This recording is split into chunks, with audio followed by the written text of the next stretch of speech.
I knew something was wrong before I even opened the front door. It was a Thursday evening in late October. The kind of cold Chicago evening that makes the air feel metallic in your throat.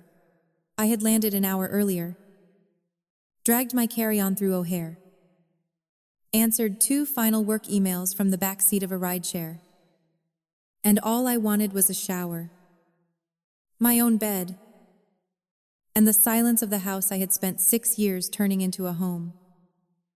Then I stepped onto the porch and smelled someone else's cooking. Not takeout. Not the leftovers. My husband Daniel usually forgot in the fridge until they turned into a science project.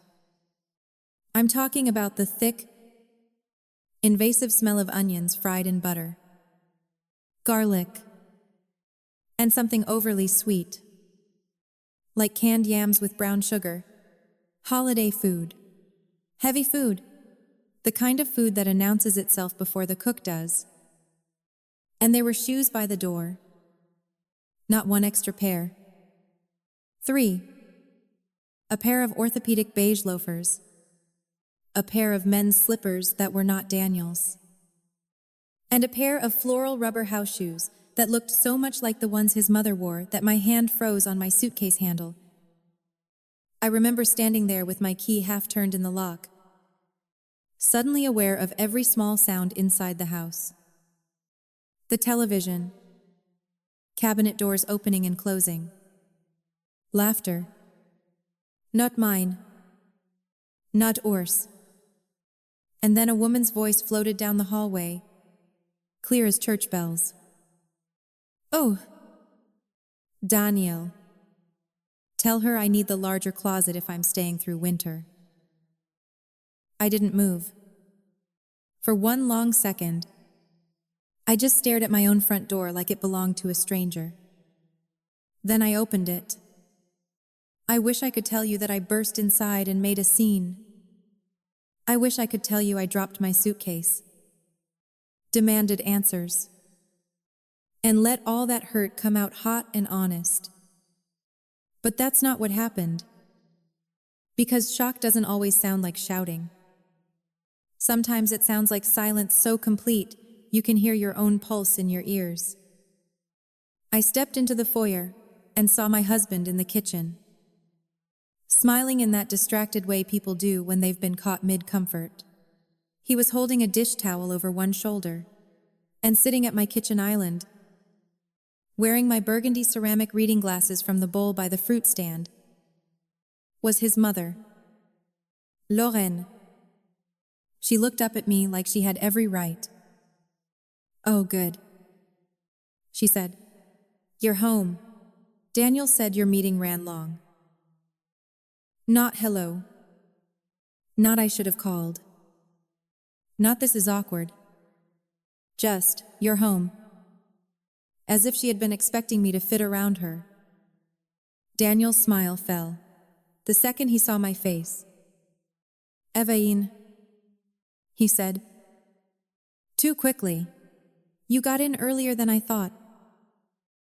I remember thinking how strange it was that he said that instead of "I missed you." I set my keys down very carefully on the entry table. Not hard. Just carefully. Then I looked from him to Lorraine and back again, and asked the only question my body seemed capable of forming. "What is she doing here?" Daniel opened his mouth. Lorraine answered first. "Daniel invited me to stay for a while," she said. "It didn't make sense for me to keep struggling alone in Milwaukee when you two have all this room." All this room. It was a 3-bedroom house. One room was ours. One was my office. One was a guest room we used for exactly what it was built for. Guests. Not permanent reassignments. Not emotional annexation. Daniel came toward me with both hands out. Like I was a difficult client, he needed to calm down. "Evie, I was going to call you, but you didn't." He flinched. Not because I raised my voice. I didn't. I barely spoke above a breath. Because the truth, when it arrives clean and flat, can cut deeper than yelling ever will. Lorraine stood slowly, one palm pressed to her lower back, in a performance I had seen before. She was 63, healthy enough to garden, healthy enough to drive, healthy enough to criticize everyone else's life choices. But somehow, in every room where sympathy might be available, she developed the posture of a Victorian widow. "Well," she said, "I can see this isn't the warm welcome Daniel expected." I looked at her, and for the first time in years, I didn't even try to be polite. "No," I said, "it isn't." That was the beginning. But to explain why, what happened next, left them both speechless. I have to take you back a little.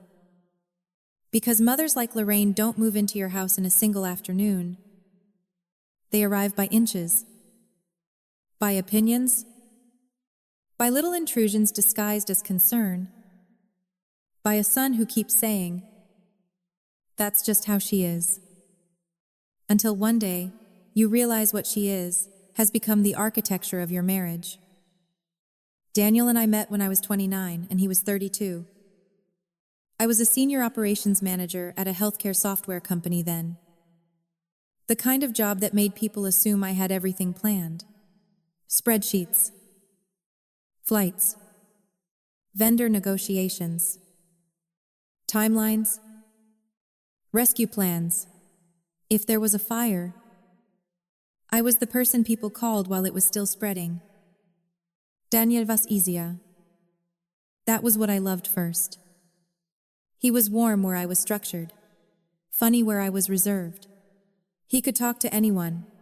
He remembered birthdays, tipped generously, and cried during documentaries about rescue dogs. After a decade of dating men who treated vulnerability like a tax bracket, Daniel felt safe. And for a while, he was. He listened. He noticed things.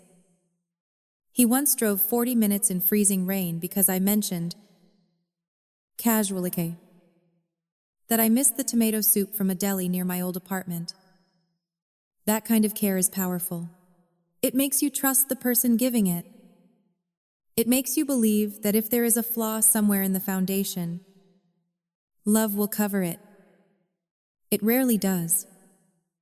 The first time I met Lorraine was 3 months into our relationship. She hugged Daniel for too long, then stepped back and looked me over the way women in department stores inspect produce they don't plan to buy. "So," she said, smiling with only the upper half of her face, "you're the one keeping my son busy." Daniel laughed. I laughed too. That was my mistake. There are comments that should never be laughed away, because the laughter teaches people they can keep going. Lorraine had opinions about everything. My work schedule, my shoes, the way I seasoned food, the fact that I didn't want children immediately, the fact that I said immediately instead of ever. Because according to her, women who delay motherhood for work usually end up with regrets and expensive handbags. Daniel would squeeze my knee under the table when she said things like that. A silent apology. At the time, I accepted those. I should have noticed how often I was being asked to accept apologies instead of change. Still, life moved forward. We got engaged after 2 years, married after 3, and bought our house the following spring. That house mattered to me in ways Daniel never fully understood. He loved it because it was beautiful. I loved it because it represented the first thing in my life that felt entirely Bud, undeniably earned. I grew up in a small rental with thin walls and a mother who counted grocery money in 20s, 10s, and coins on the kitchen table. My father left when I was 11. Not dramatically. No suitcase. No slammed door. He just became the kind of man who said maybe next weekend until next weekend turned into years. So stability wasn't abstract to me. It wasn't a mood board. It wasn't a throw pillow with the word home stitched across it in cursive. It was a mortgage payment made on time. It was a quiet room with a lock on the door. It was knowing no one could suddenly decide your life would become smaller and expect you to smile about it. The down payment came mostly from me. That's not bitterness. That's math.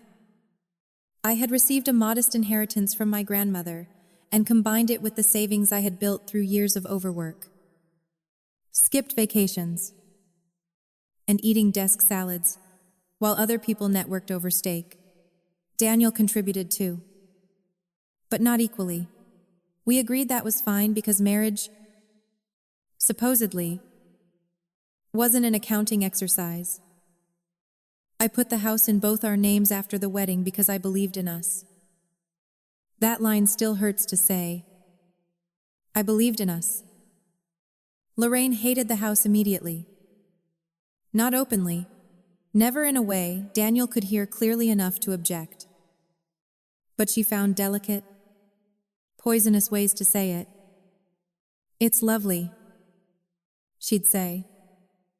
Then glance around my office, though I never understood why a married woman needs a room just for work. Or, the kitchen is beautiful, but I suppose you don't really cook enough to justify something this large. Or my favorite, it must be nice. Having a husband who doesn't mind your ambition, not supports, not admires, doesn't mind. As if my career were a harmless but unattractive condition Daniel tolerated out of generosity. I tried, for years, to meet her with grace. I hosted holidays, remembered her birthday, sent flowers after minor procedures, invited her for long weekends, bought the tea she liked, even though it smelled like potpourri and old raisins. Every kindness came back to me altered. Not enough. Not sincere enough. Too late. Too performative. And when Daniel noticed the tension, he defaulted to his lifelong role, translator for his mother, softener of edges, keeper of peace at someone else's expense. She didn't mean it like that. She's from a different generation. She's lonely. She's just worried about me. That last one always sat in my stomach like a stone. Worried about you. As if I were weather. As if loving me put him at risk. 5 years into our marriage, Lorraine's apartment building was sold. Her rent went up. She called Daniel crying. I didn't hear that first call, but I heard the next 6. Suddenly, every conversation in our house contained the same 3 ingredients: urgency, guilt, and the word temporary. Just for a month. Just until she finds something else. Just until things settle down. I said no. Calmly. Directly. And I gave reasons that were fair. Her town was less than 2 hours away. She had a good church community there. She had neighbors she knew. We could help her look for a new place. We could even help with a deposit. But I did not want anyone moving into our house long term. Especially not someone who had never once treated me like I belonged there. Daniel took it poorly. Not explosively. Worse. He went quiet in that injured, martyred way some men do when they want you to feel cruel for holding a line. So for 2 weeks, the air in our marriage changed. No fighting. Just disappointment arranged like furniture. He washed dishes with too much force, answered questions with 1 syllable. slept facing the edge of the bed. And when I finally asked him, one night, if he was planning to punish me until I changed my answer, he said, "I just didn't think you'd be this hard." That word, hard, I can still hear it. Women who set boundaries are called hard by people who benefit from their softness. I told him if his mother needed help, I would help. But moving her in was not help. It was surrender. He said I was being dramatic. I said no. I was being predictive. We didn't speak for the rest of the evening. 3 days later, he apologized. Not fully. Not the kind of apology that rebuilds trust, but enough to make daily life resume. He said he understood. He said he didn't want resentment in our home. He said he'd help Lorraine look for a condo near her church. And because I wanted peace too, I believed him. Looking back, I see that was the moment he learned something dangerous. He learned that if he paused long enough, if he made home uncomfortable enough, I would choose relief over certainty. Then came the business trip. I travel more than Daniel does. That had always been true. This one was a 4-day conference in Seattle, followed by 2 site visits with hospital partners. Important enough that I had been preparing for it for weeks. My presentation deck had gone through 9 versions. I had 2 blazers packed, 1 emergency power bank, and a hotel room with windows overlooking Elliott Bay that I barely had time to enjoy. Daniel kissed me goodbye at dawn.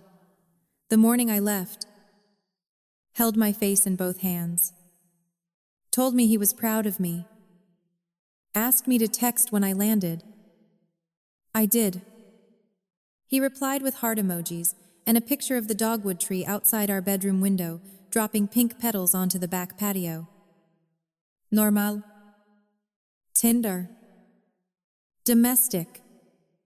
Nothing about that photo suggested he would use the next 4 days to alter the shape of my life. The first 2 days in Seattle were brutal. In the ordinary way, work trips are brutal. Coffee. Presentations. Networking smiles. Hotel soap. Bad sleep. On the 3rd night, after dinner with clients, I called Daniel from the lobby while waiting for the elevator. He sounded distracted. Not suspicious, just distracted. Like he was speaking while doing something else. "Everything okay?" I asked. Yeah, he said, "just tired." I remember hearing another voice in the background. Faint. Female. I assumed it was the television. "Did you eat?" I asked. "Oh, huh? What did you make?" There was a pause. Then he said, "Chicken." I almost laughed because Daniel never answered questions that way. "What kind of chicken? From where? With what?" Those were normal Daniel details. He loved details. Instead, chicken. One word. Closed door. I should have trusted my instinct then. But women are trained against their own alarms. Especially competent women. We pride ourselves on not overreacting, on being reasonable, on waiting for evidence, on not becoming the hysterical wife in someone else's simplified story. So I ignored the prickle in the back of my neck and went upstairs to my room. The next morning, Lorraine texted me a sunflower emoji. Nothing else. Just that. I stared at my phone for a full minute. Lorraine had never texted me first in her life. Not once. Not even on holidays, unless Daniel reminded her. I replied, "Good morning." No answer. That was when I knew. Not knew everything, but knew enough. I called Daniel on my lunch break. He didn't answer. I called again after my final session. No answer. Then he texted, "In the middle of something. Call you tonight." That cold little sentence sat in my chest like a bead of ice. When he finally called, he was overly cheerful. Too bright. Too husband-shaped. He asked about Seattle. Asked about my presentation. Asked whether I'd tried the seafood restaurant near the hotel. People tell on themselves when they become suddenly interested in the wrong details. So I asked him directly, "Is your mother at our house?" The silence was immediate. Not confused silence. Caught silence. Then he exhaled. "Evelyn, I was going to tell you." That phrase again. Always on the verge of honesty. After the moment, honesty would have mattered. I sat down on the edge of the hotel bed. When? What? When were you going to tell me?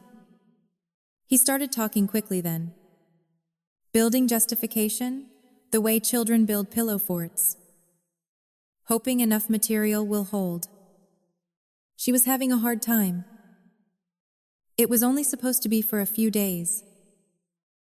You were so stressed before the trip. I didn't want to upset you. I said. You didn't want my opinion. He said. That's not fair. Fair. Another favorite word of people doing unfair things. I asked if she was sleeping in the guest room. He hesitated too long. And in that gap, my whole body went cold. Daniel, I said, where is she sleeping? In your office? He said softly. We just moved a few things around. I stood up so fast the room tilted. My office. My office. Not the guest room. Not the obvious neutral space in the house. The room with my files. My whiteboard. My books. My printer. My late-night quiet. My walls. My desk facing the backyard where I had written budgets. Fixed disasters. Negotiated raises. And built the career. His mother dismissed every chance she got. You moved my things? We boxed some of it carefully. Some of it. Carefully. People always add that word when they want credit for violating you gently. I don't remember everything I said after that. Only pieces. You had no right. You did this while I was gone. You knew I would say no. And then Daniel, angry now because guilt had failed, said the sentence that changed everything. It's my house too. Evain. I went completely still. There it was. The real issue.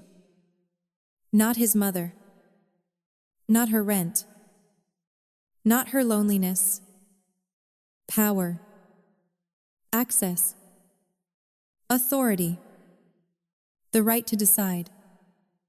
Unilaterally. What happened inside a life we had promised to build together?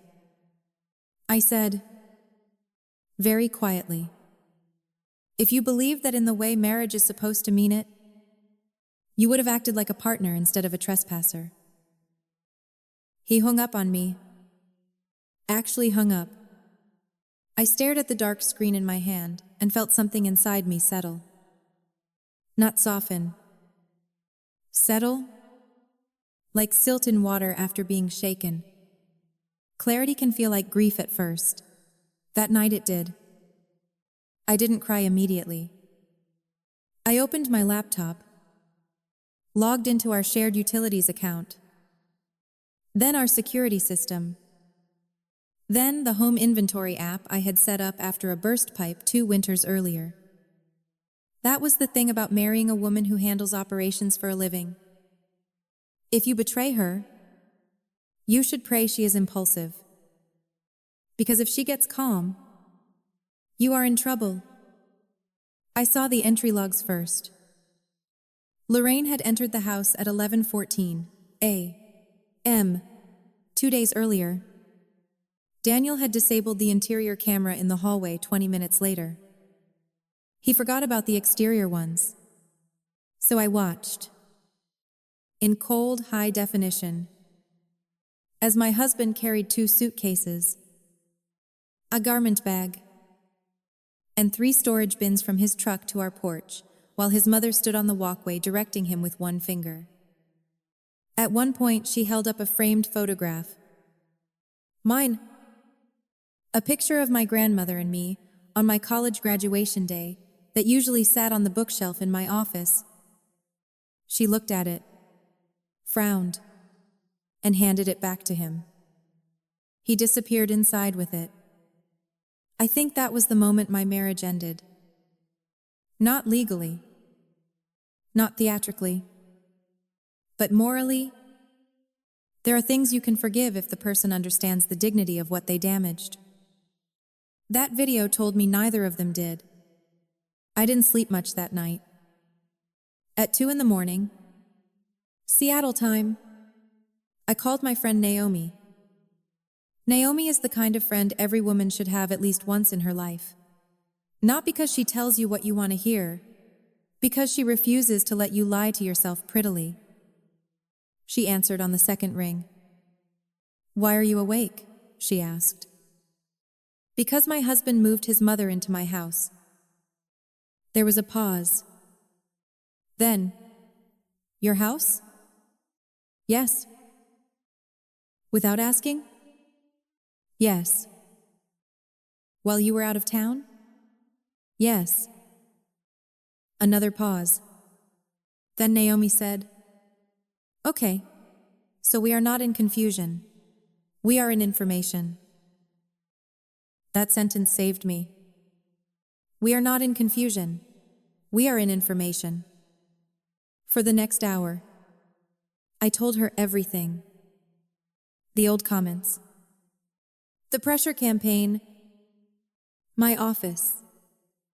The call. The footage. When I finished, she didn't tell me to calm down. She didn't say maybe he panicked. She didn't say Lorraine is family.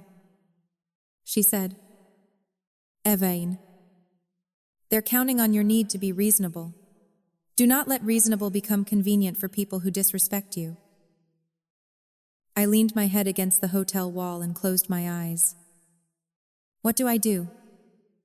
You decide whether this is a marriage problem or a pattern problem. I knew the answer before she finished the question. Pattern.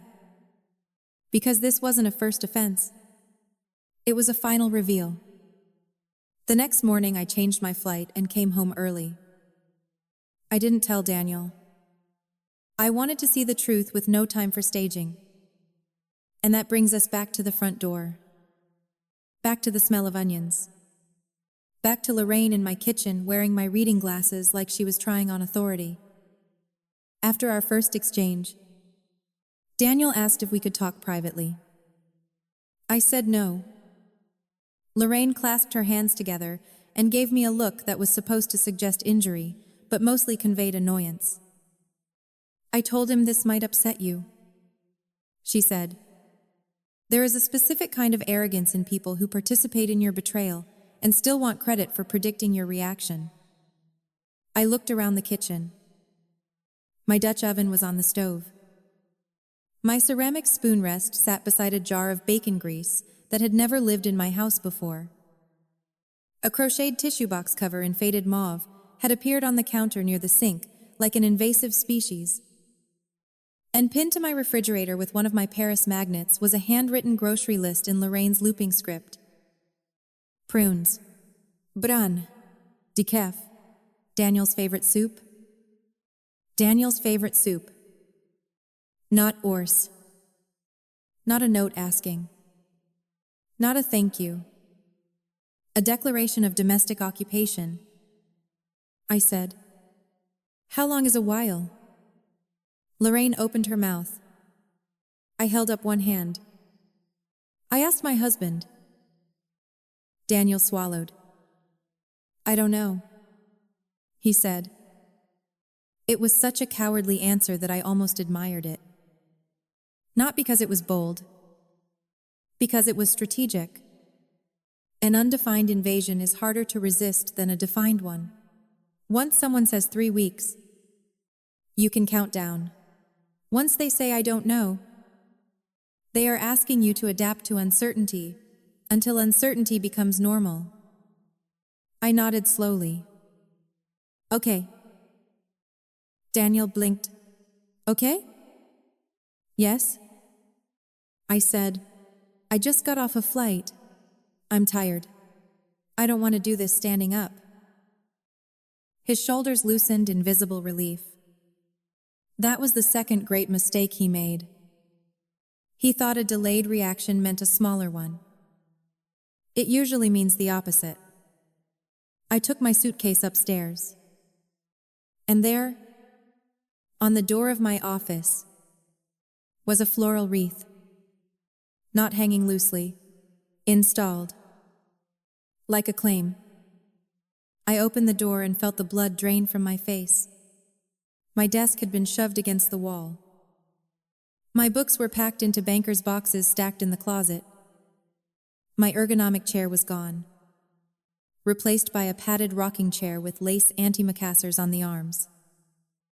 The daybed from the guest room had been dragged in, topped with a quilt that looked and smelled like Lorraine's apartment. On my windowsill, where I used to keep 2 small succulents and a brass hourglass, sat framed photos of Daniel at ages 7, 10, 15, and 21. Not one of me. Not one of us. She hadn't moved into a room. She had overwritten it. I stood there in silence so long that Daniel finally came up behind me. Evie, he said carefully. We can make the guest room nicer for your work setup. I turned to him. My work setup. Even now, years later, I can still summon the exact look on his face when he realized too late how bad that sounded. What did you think would happen? I asked. He rubbed the back of his neck, already defensive. I thought you'd be upset at first, but once you saw she needed help.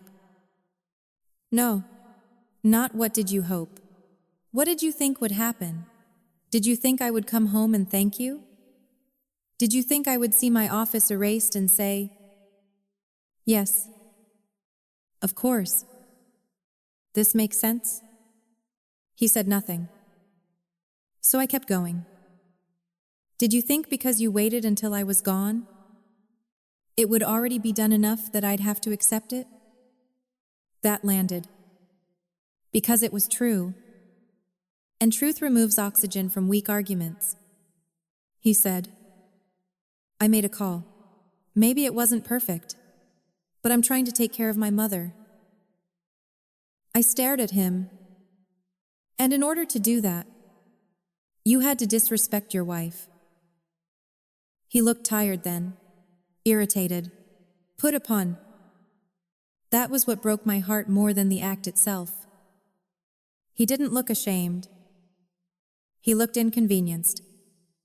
Like I was making a difficult situation, more difficult by noticing. I walked into the closet, pulled out one of the banker's boxes, and opened it. Files, chargers, notebooks, a framed certificate cracked at one corner. I held it up. This was on the shelf. I said I was sorry. No. I said, you said you were going to tell me. That shut him up. For about 3 seconds. Then he tried the softer voice. The conciliatory one. Can we not do this tonight? Mom's stressed. You're exhausted. Let's just get some sleep and talk tomorrow. There it was again.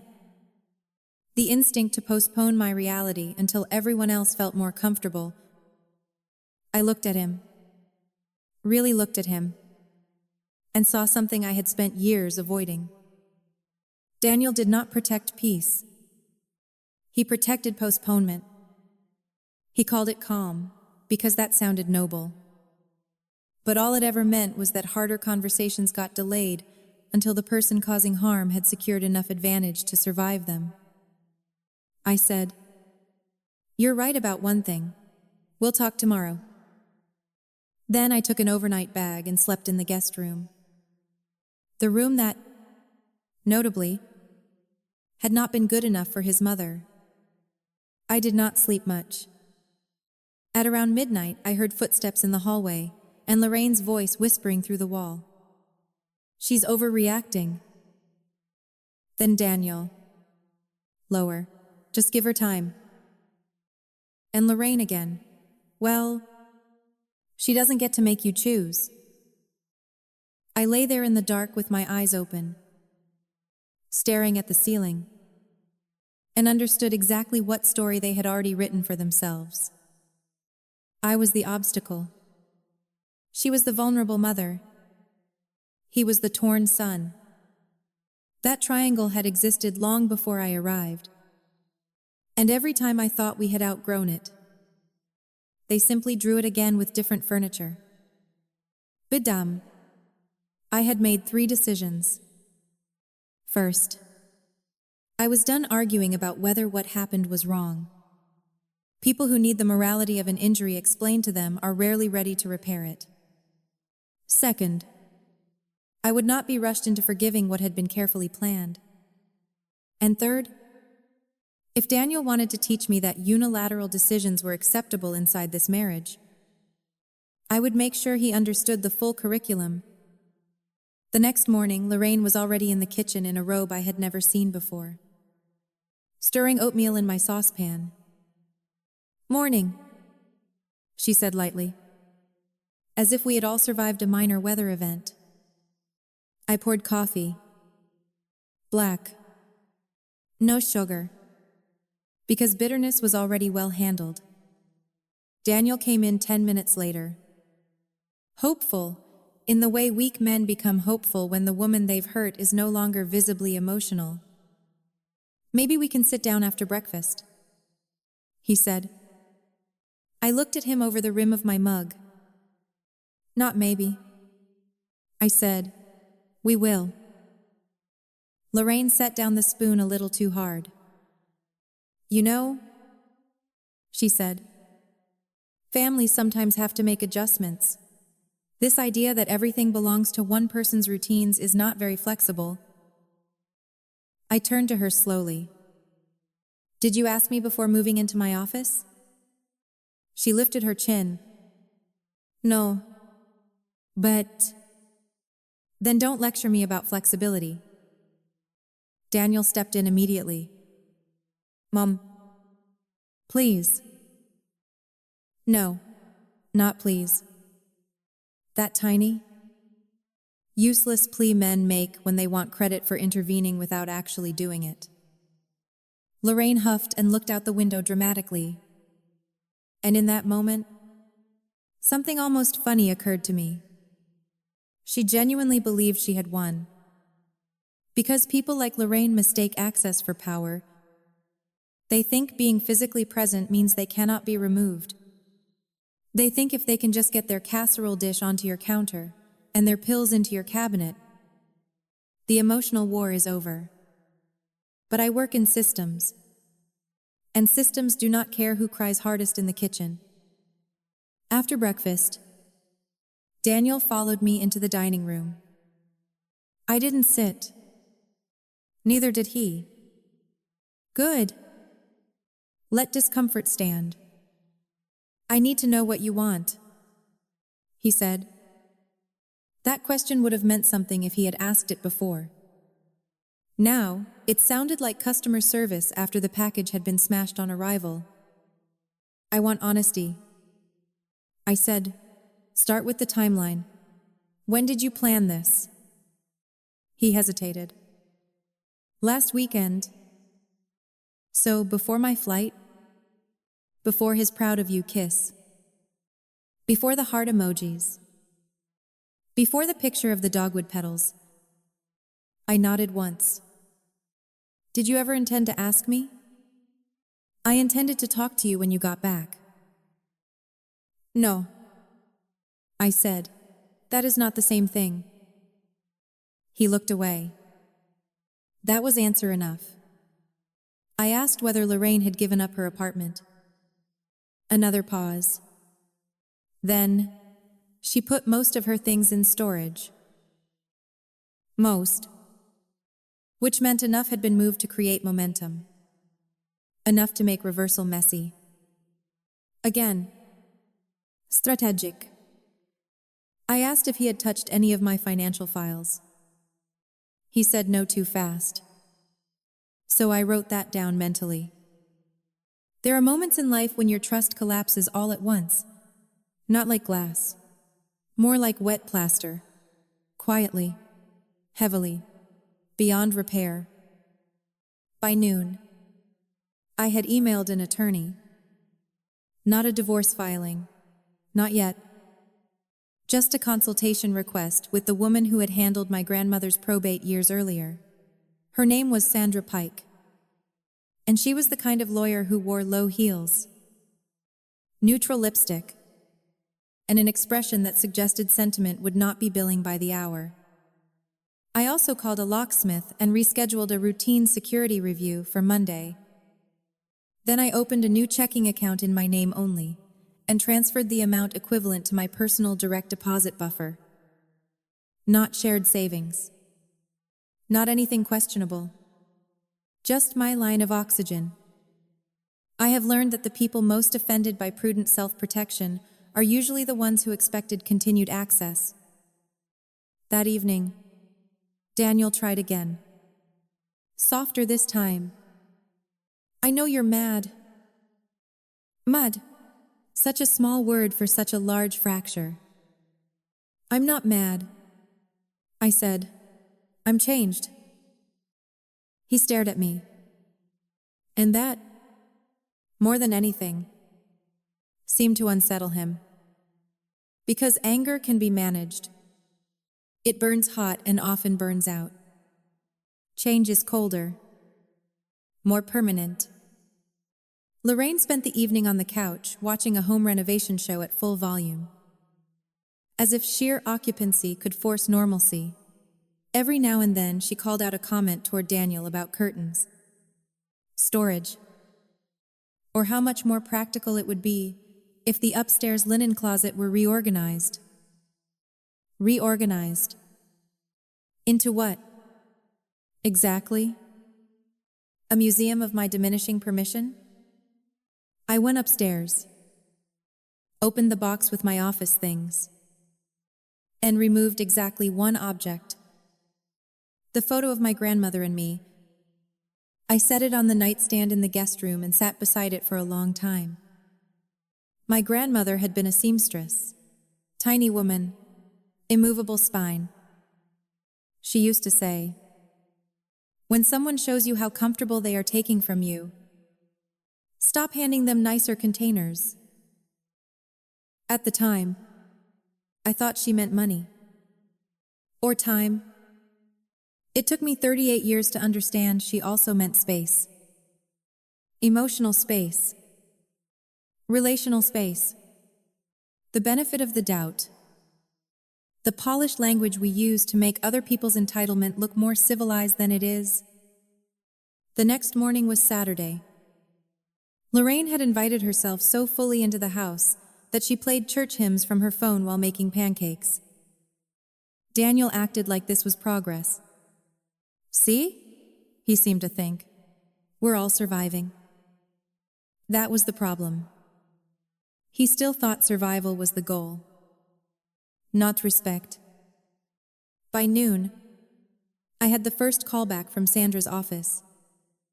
Consultation on Monday. Earliest slot. I took it. Then Naomi came over with coffee and the kind of expression that lets a person know she is prepared to help hide a body or organize a filing system, depending on what the day requires. Lorraine opened the door before I could get there. Naomi smiled that bright, terrible smile she uses when she has already decided not to like someone. "Oh," she said. I didn't realize this had become a multi-generational household. Daniel heard that from the living room and looked like he wanted to disappear into drywall. Good. Naomi and I went to the backyard under the weak autumn sun. I told her everything that had happened since Seattle.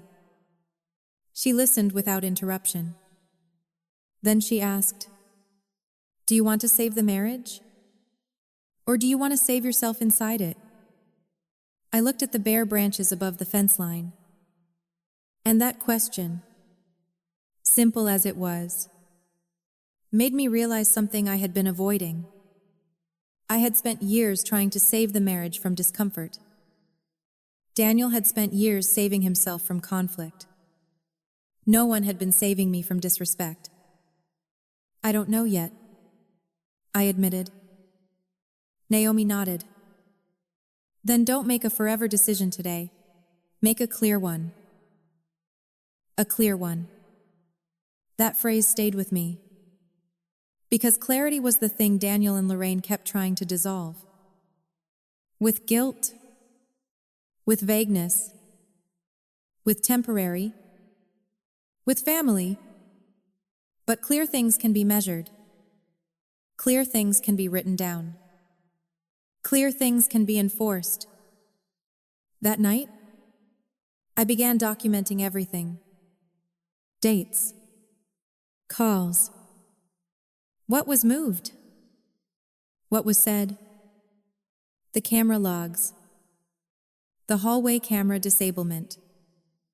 The fact that Lorraine had been installed into my office instead of the guest room. The fact that Daniel admitted planning it before my trip. The fact that he said, "It's my house too." I wrote until my hand cramped. Then I closed the notebook and understood. With perfect calm. What? Part one of my response would be. Not tears. Not shouting. Not pleading. Preparation. Because if they wanted this to become a contest of endurance, they had chosen the wrong woman. I let them believe, for one more day, that I was still deciding how hurt to be. In truth, I was deciding how final to become. The consultation with Sandra Pike was at 9:30 Monday morning. I took it from my office parking lot at work instead of from home. Because by then I understood something with painful clarity.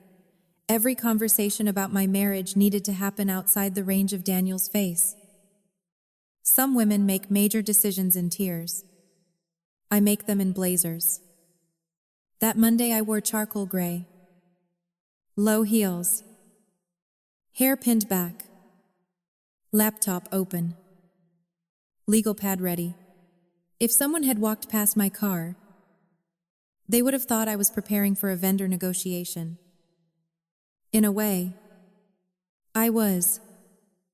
Sandra asked for the facts first. Not the feelings. The facts. Whose money had funded the down payment? How title was held? Whether there was a prenuptial agreement?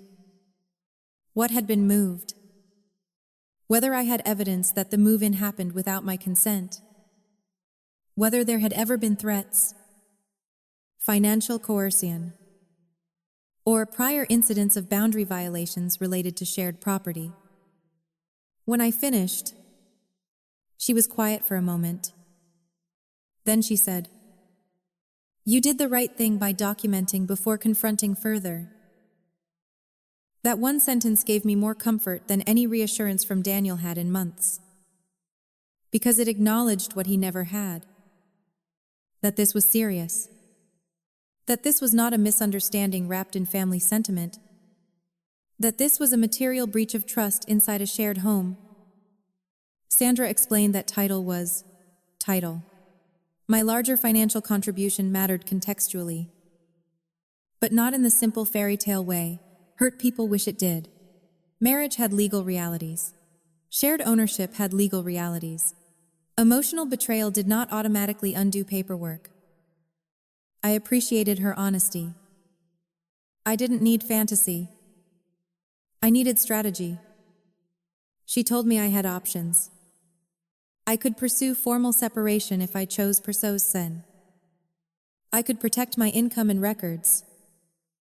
I could document occupancy changes, property damage, and any use of shared funds. I could require mediation. And most importantly, I could stop acting like patience was legally or morally required when someone had already acted unilaterally. "What do you want most right now?" she asked. I looked through the windshield at the glass entrance of my office building, where employees were hurrying in with coffee cups and Monday faces. "Control," I said. She didn't misread that word. Not revenge. Not punishment. Control. The right to decide what happened next in my own life. Sandra said. Then stop debating the offense with them. Move to boundaries and documentation. That became my operating principle. By the time I got home that evening, I had done 5 things. I had moved my direct deposit to my personal account, effective the next pay cycle. I had changed every password not legally shared.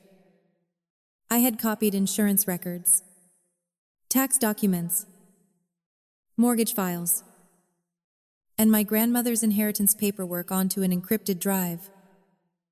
I had scheduled an appraisal consultation under the pretense of future planning, and I had booked a storage unit 2 miles from work. Not because I planned to leave in some dramatic overnight escape, because I wanted the option to move anything that mattered before anyone else touched it again.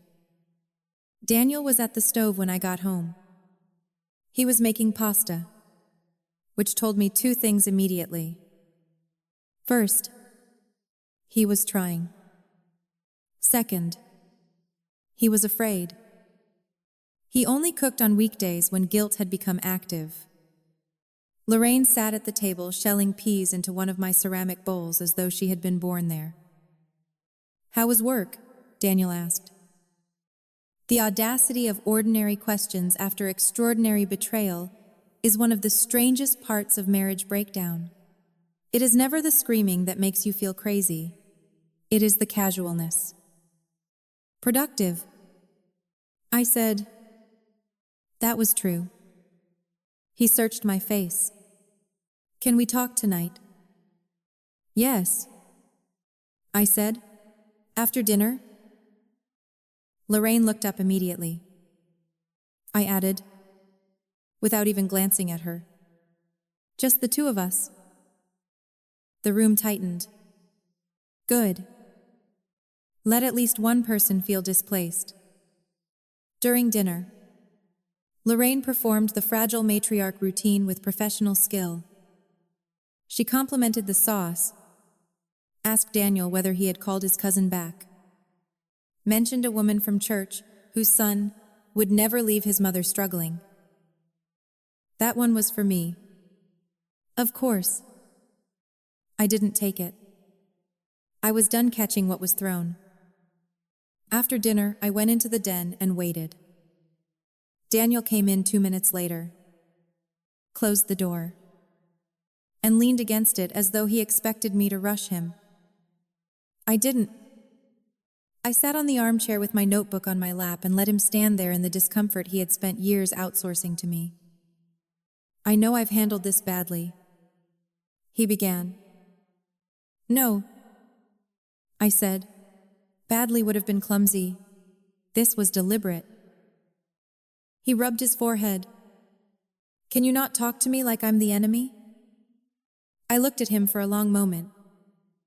"Daniel, you moved your mother into my workspace while I was out of state. After I had explicitly said no, Then you hid it until I forced the truth out of you. You made me the enemy the moment you decided my consent was a scheduling issue. He sat down then, hard, like the weight of my words had knees behind them. He tried the emotional route first. She really needed help. I said nothing. Then he tried helplessness. I didn't know what else to do. Still nothing. Then, finally, irritation. So what? You wanted me to leave my mother alone? There it was. The false binary. The favorite weapon of weak decision makers. As though the only two options in the universe had been abandonment or occupation. I opened my notebook. I want the truth. I said, did you and your mother plan to make the office permanent? He stared at the floor. That depends what you mean by permanent. Then yes. He looked up. Defensive now. It wasn't like that. Did she move most of her essentials in? She needed to feel settled. Did you tell her she could stay through winter? His silence answered for him. I nodded once and wrote another line in the notebook. What are you writing? He asked. The timeline of the collapse of my trust. He stared at me like he didn't know who I was. That was almost funny. As if my refusal to keep bleeding quietly had transformed me into a stranger. Instead of simply revealing the woman I had become, despite him. Then I told him the boundary. Calmly. Cleanly. No tremor in my voice. Your mother needs to be out of my office by Friday. He blinked. Friday? Yes. That's 4 days. Yes. She has nowhere else ready. That is the consequence of moving her in without a plan I agreed to. His jaw tightened. You're being impossible. No. I said, I'm being final. He stood, started pacing. I can't do this to her. You already did this to me. That stopped him.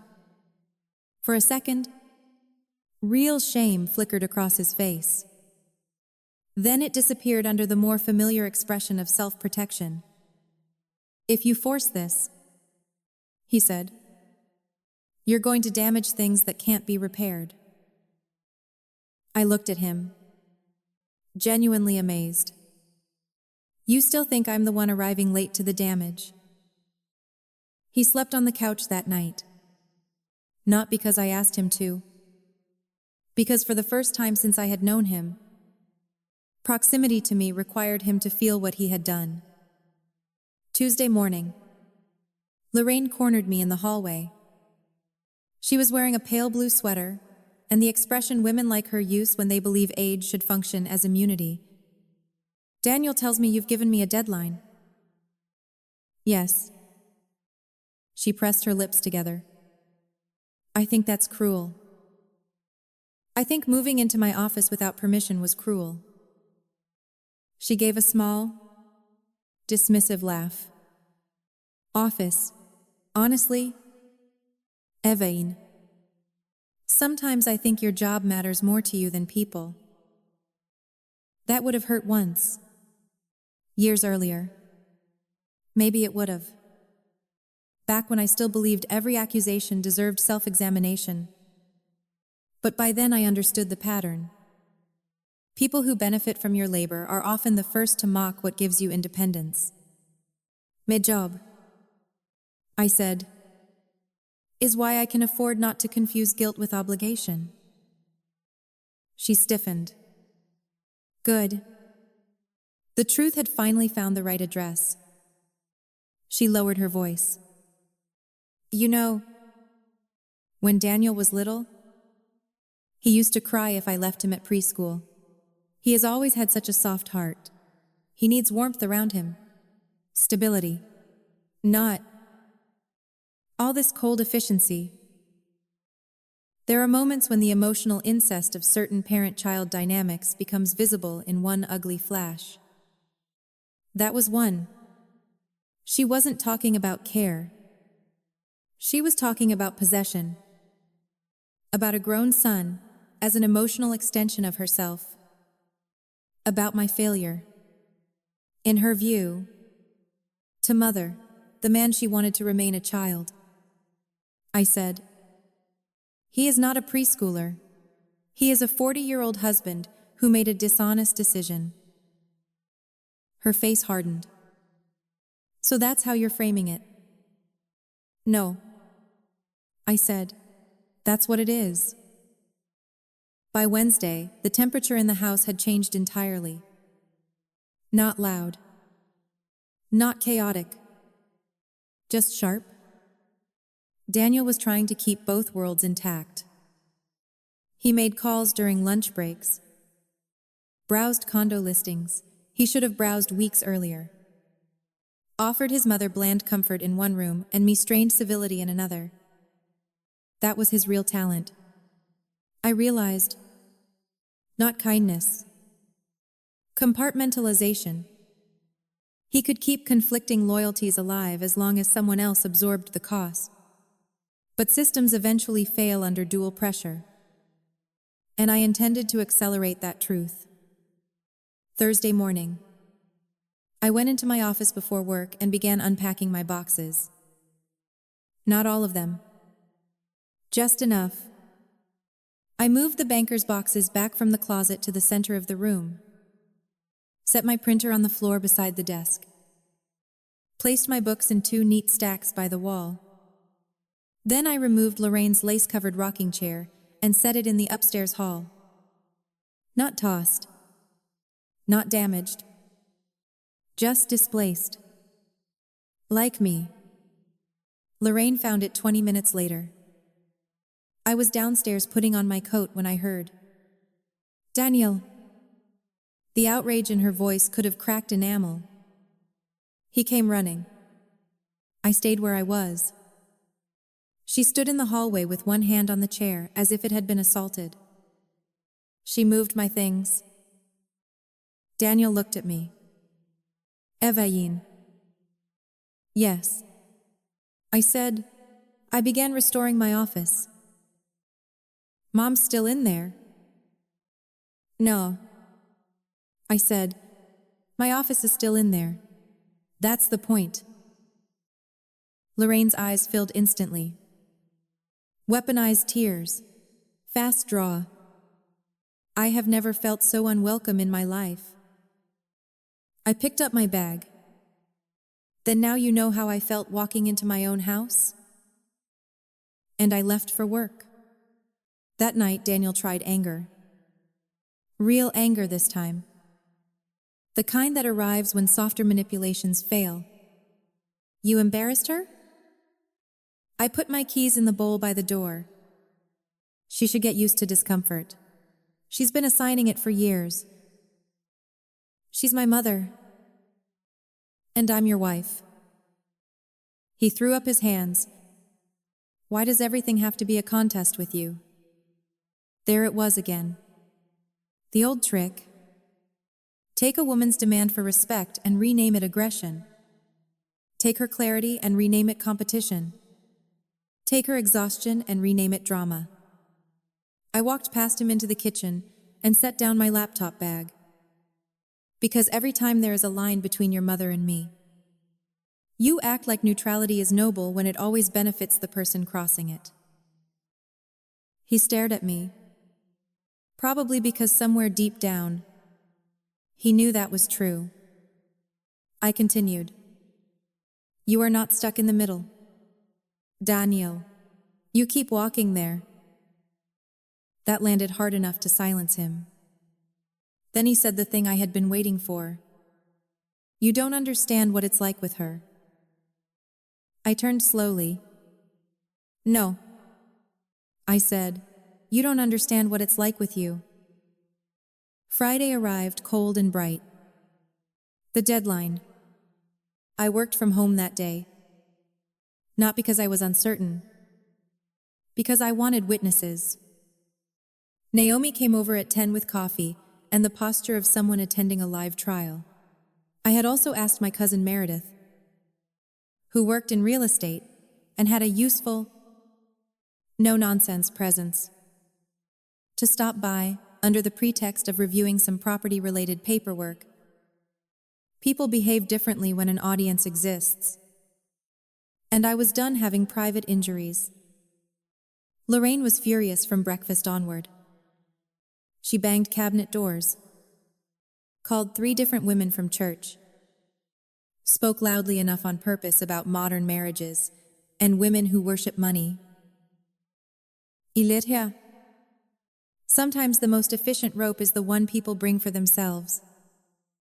At 11:15, Daniel came into the dining room where Naomi, Meredith, and I sat with documents spread across the table.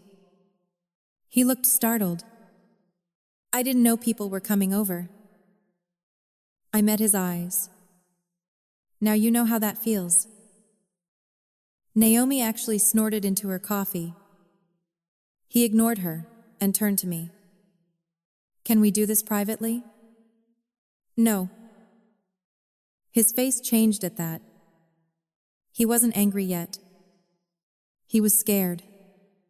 Good. Because privacy had been his favorite hiding place.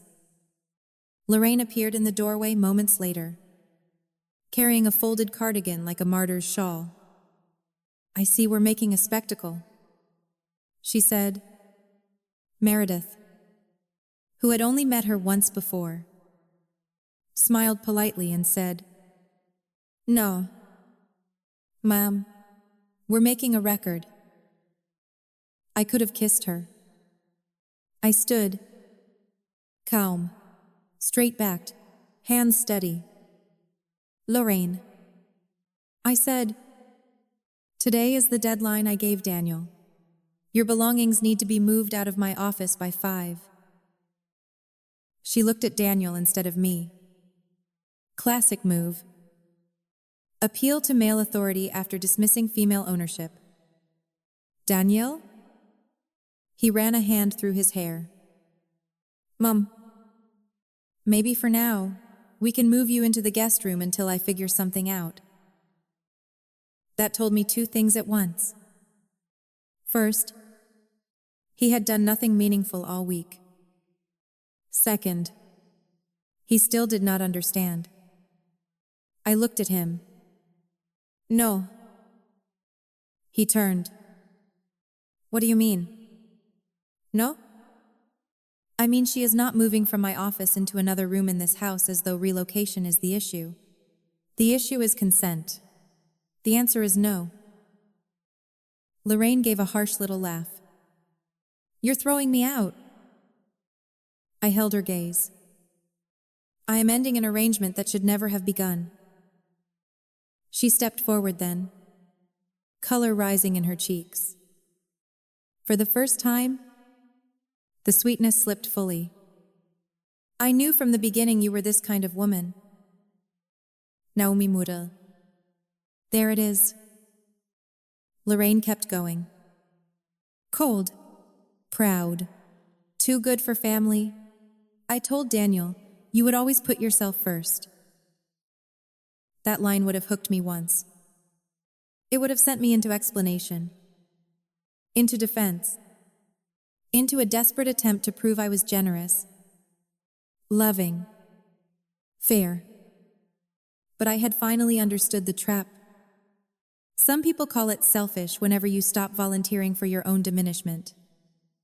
So I said, and yet somehow you still wanted to live in my house. The room went still. Daniel shut his eyes for one brief second, like a man hearing the first crack in ice beneath him. Lorraine looked genuinely shocked, probably because I had not played my assigned role. I was supposed to soften. I was supposed to apologize for having edges. Instead, I had named the contradiction in front of witnesses. She tried another route. Tears again. voice trembling now. I am a widow living on a fixed income. I am his mother.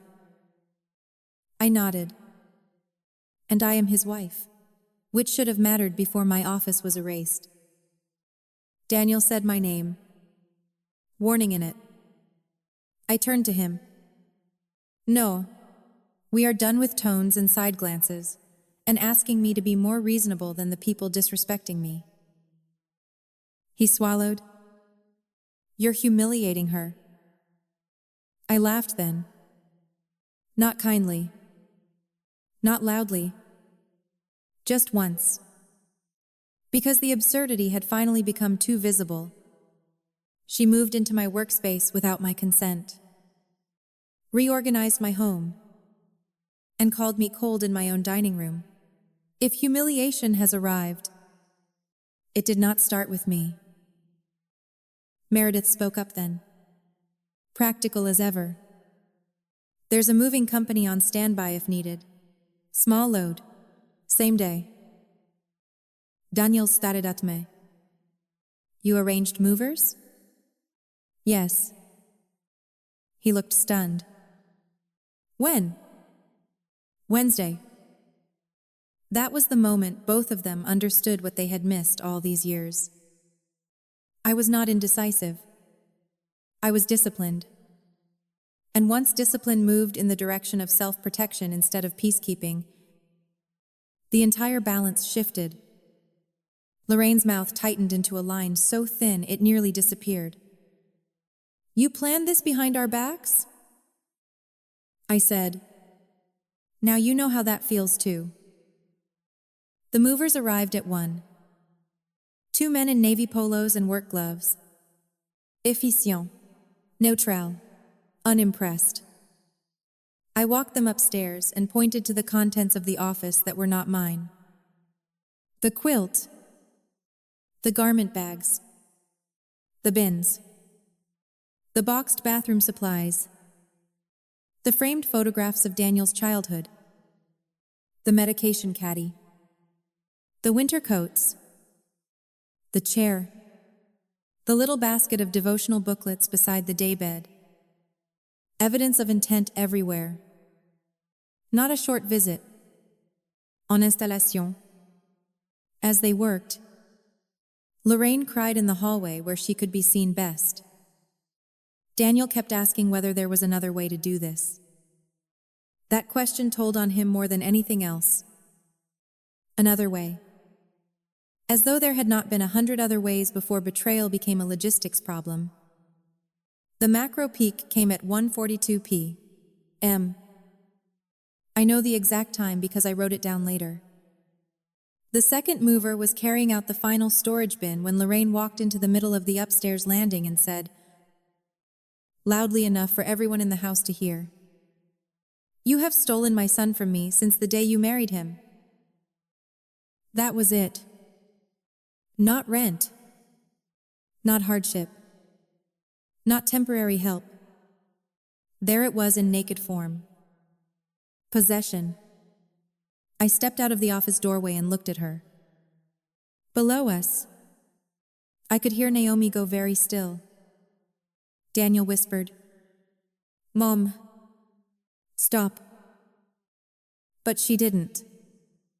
Because women like Lorraine always believe the truth of their entitlement will somehow justify it when spoken aloud. You made him choose your career, your rules, your cold little life. He used to call me every day before you. He used to need me. And now look at him. Daniel went white. Not red, white. Because somewhere in him, the shame was finally reaching the surface. I descended 1 step, then another, and I said, in the calmest voice I have ever used in my life, "Lorraine, I did not steal your son. I married a man who never learned that loving his mother and honoring his wife were not competing acts until the day he made them one." The whole house went silent. Even the movers stopped for half a second. Daniel stared at me as if I had reached inside his ribcage, and named the thing he had hidden there since boyhood. I kept going, because after years of swallowing truth for the sake of peace, the truth develops force. You are not suffering because I am cruel. You are suffering because both of you built a relationship that depends on me shrinking. And I'm done. Lorraine's face changed. For the first time since I had known her, there was no script left. No sweet martyr voice. No generational excuse. No performance of frailty. Just fury stripped of costume. Daniel said my name again. But this time it sounded different. Not controlling. Pleading. I looked at him. You said it was your house too? I said, but partnership is not the right to ambush your spouse and then ask for grace after the fact. Partnership is honesty before action. You wanted ownership without accountability. That ends today. His lips parted. Closed. Opened again. Nothing came out. And that was the moment the title became true. My response left them both speechless. Not because I screamed louder. Not because I won some theatrical argument. Because I finally said the one thing neither of them had planned for. The truth without apology. By 2:15, Lorraine's things were in the moving truck. Daniel stood in the driveway, looking like someone who had just realized the bridge he kept walking across had been built by the person he neglected to respect. Lorraine refused to look at me as she got into his car. He was taking her to a short-term furnished rental. Sandra's office had helpfully recommended through a property contact. Meredith knew. Expensive. Available immediately. Very practical. Funny how solutions appear once manipulation stops being cheaper. Before he got in the driver's seat, Daniel turned back. What happens now? I stood on the porch. The same porch where I had smelled onions and occupation a week earlier. What happens now? I said, is that I get my office back? After that, we see whether there is anything left worth discussing. He opened his mouth, closed it, then nodded once and got in the car. When they pulled away, Naomi let out a breath so loud we both laughed. Not because it was funny, because pressure needs somewhere to go. Meredith squeezed my shoulder. Said, call me if he gets slippery. And left. Then the house became quiet. Truly quiet. Not tense. Not performatively peaceful. Empty in the necessary way after a storm. I went upstairs, stood in the middle of my office, and for the first time in days, I cried. Not for Lorraine. Not even for Daniel. Exactly. For myself? For the years I had spent translating disrespect into something more manageable. For every dinner where I swallowed a comment. Every holiday where I hosted my own diminishment. Every conversation where I accepted the role of difficult woman because everyone else preferred the convenience of my silence. I cried for about 5 minutes. Then I opened the windows. Cold air rushed in. I stripped the borrowed bedding from the daybed. Set the chair by the stairs for donation. Put my desk back where it belonged, facing the backyard. By evening, the room was not restored, but it was mine again. That mattered. Daniel didn't come home until after 9. I heard his key in the lock and kept typing at my desk. He stood in the doorway for a long time, not entering fully, almost like he understood thresholds differently now. I took her to the rental, he said. I nodded. She's settled. Again. I nodded. Then silence. Finally, he said, I didn't think it would go this far. I turned in my chair. That sentence was the perfect summary of his moral failure. He had measured his actions only by outcome, never by violation. He had not thought it would go this far, because he had expected me to absorb more. That, I said, is because you spent too long confusing my self-control with consent? He sat on the edge of the daybed, looked older than he had a week earlier. I know I failed you. I believed he meant it. That was the worst part. I think he did know by then. But knowledge after consequence is a smaller thing than people want it to be. I need space. I said. He nodded. I can stay with Mark for a while. Yes. I said. You can. He flinched a little at how quickly I answered. Maybe part of him still hoped remorse would automatically create access. It does not. The next month unfolded slowly. He moved in with his friend Mark. We started seeing a marriage counselor at Sandra's recommendation. Not because counseling fixes betrayal by magic, but because I wanted witnesses in language as well as action. In those sessions, patterns emerged with a clarity that almost felt embarrassing. Daniel admitted he had been managing his mother's emotions since childhood. Admitted that keeping her calm often felt more urgent to him than being honest. Admitted that he had delayed telling me about the move because, in his exact words, once she was there, I thought maybe Evelyn would adjust. Adjust.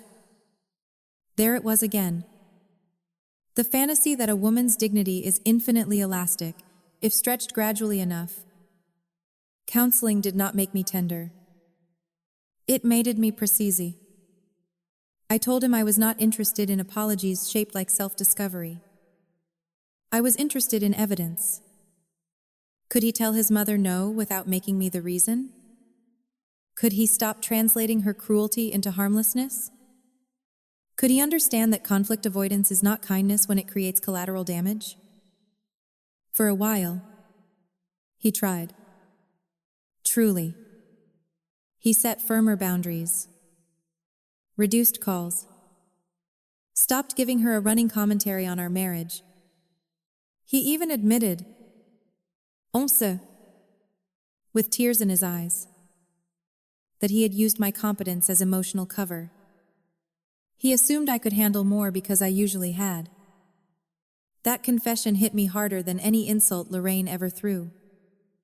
Because it was true. Strong women are often loved for the very capacity that gets exploited. Can the marriage survive that kind of revelation? Sometimes. Ours almost did. That's the honest answer. Almost. But trust, once broken at the level of home, is strange. It doesn't regrow where people expect it to. Months later, you can be folding laundry, answering emails, sharing takeout on a Tuesday night, and suddenly remember that someone rearranged your life while you were gone and expected your eventual adaptation to count as love. I tried. He tried. And still, something essential had shifted. Not because I couldn't forgive imperfection, because I could no longer live inside a structure where my consent had once been treated as negotiable. 6 months after Lorraine moved out, Daniel and I separated. Quietly. No dramatic social media statements. No shattered glass. No cheating revelation. Just paperwork. Counselor notes. A house valuation. And the calm administrative end of a marriage that had been emotionally over for much longer than either of us wanted to admit. He cried when he signed. I didn't. Not because I felt nothing. Because I had already done my grieving in stages.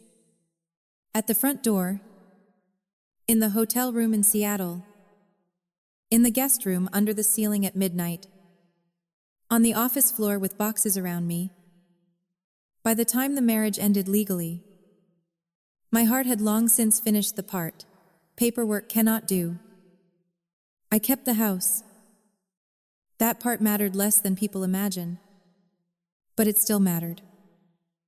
Not because winning property is the same as winning peace, because the house had stopped being just a building. It had become the site of a lesson I would never unlearn. A home is not where you prove how much disrespect you can survive. A home is where your presence is not negotiated behind your back.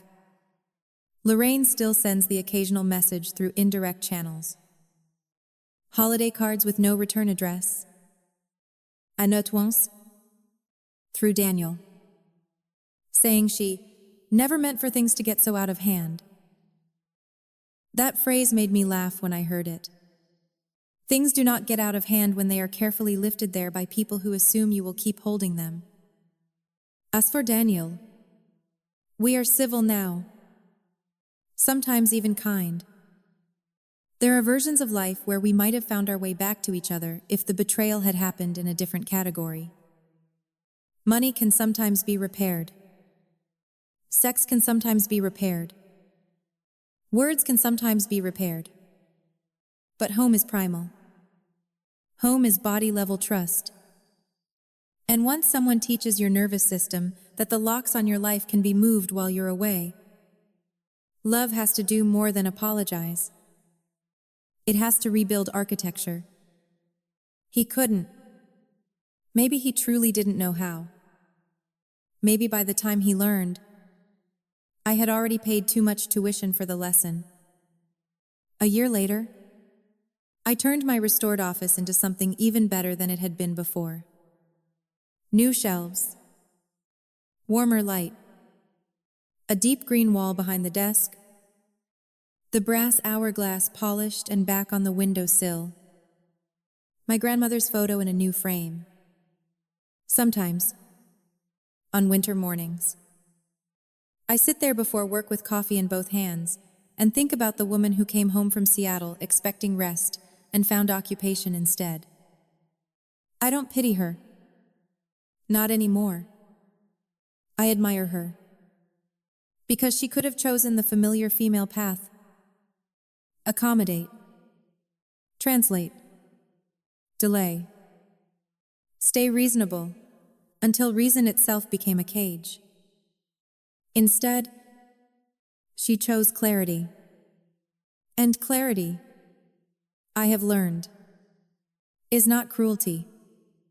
It is mercy for the self that has been bargaining too long. If there is any wisdom in what happened, it is this. People will call you cold the moment your boundaries interrupt their comfort.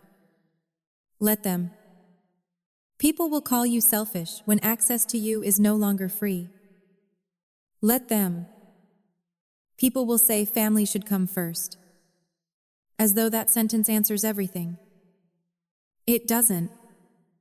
Family without respect is just proximity with better branding. What matters is not who cries hardest when the line is drawn.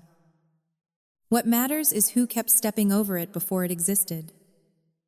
When I locked my office door that first evening after the movers left, I stood there for a second with my hand on the knob and understood something I wish I had learned years earlier. Peace is not the absence of confrontation. Peace is the presence of self-respect. That was the real revenge, if you want to call it that. Not ruining anyone. Not humiliating anyone. Not making a bigger mess. It was refusing to disappear inside a story they had already written for me. It was taking back the room, then the house, then my own name inside my own life. And in the end, that was enough.